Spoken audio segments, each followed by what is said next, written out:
జై శ్రీరామ్. ఆధ్యాత్మిక ప్రగతిలో నడిచే నా సోదర సోదరీమణులందరికీ కూడా ఝాన్సీ ముచ్చట్లకి స్వాగతం, సుస్వాగతం. చాతుర్మాస్య సందర్భంగా ముకుందమాల వింటున్నాం.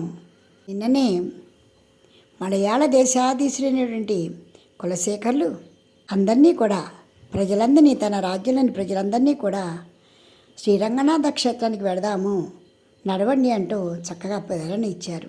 ఇంకా ఆయన ప్రజలకు ఏం చెప్తున్నారో విందాం.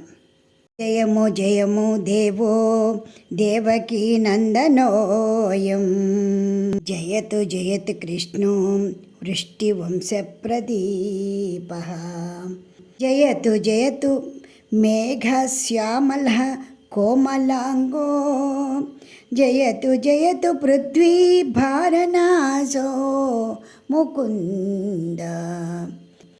ఓ నా దేశ ప్రజలారా, అందరూ ఈ విధంగా పలకండి. ఆ పాండురంగడికి జయము జయము అంటూ పలకండి.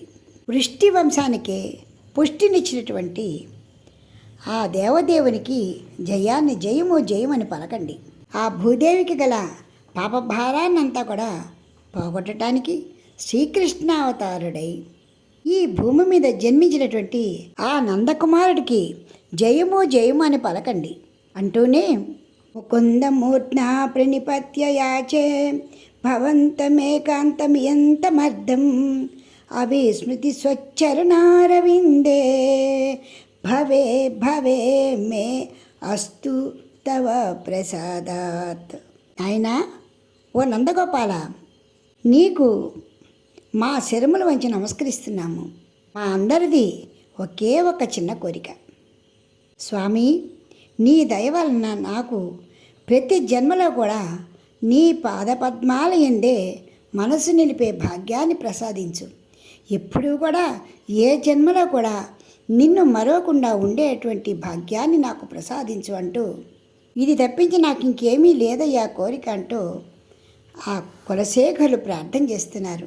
మనందరం కూడా ఆ భగవాన్ని ఈ రీతిగా ప్రార్థన చేసుకుందాం.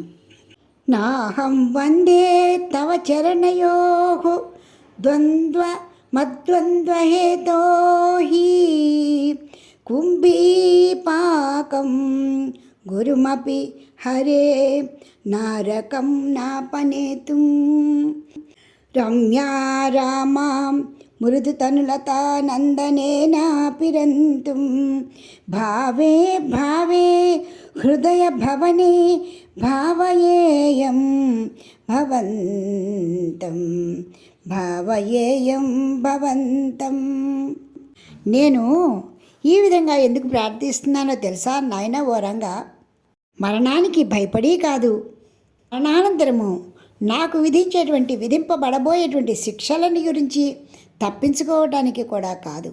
అంతేకాదు, అది సుందరమైన రమణీయమణులతో ఆనందంగా స్వర్గంలో తేలియాడాలి అని కూడా నిన్ను ప్రార్థించటం లేదు.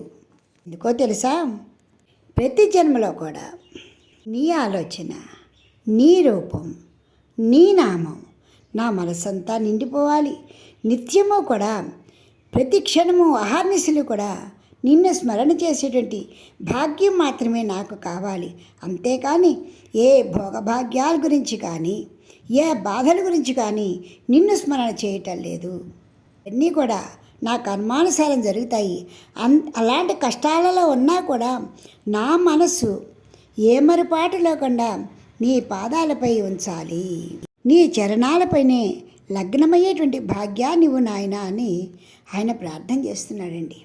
అంతేకాదు, ఇహలోకంలో కూడా నాస్తా ధర్మే నవసు నిచయే నైవ కామోపభోగే యత్ భవ్యం భవత్ భగవన్ పూర్వకర్మానురూపం ఏతత్ ప్రార్థ్యం మమ బహుమతం జన్మ జన్మాంతరేపి త్వత్పాదాంభోరుహయుగగత నిశ్చలా భక్తిరస్తు.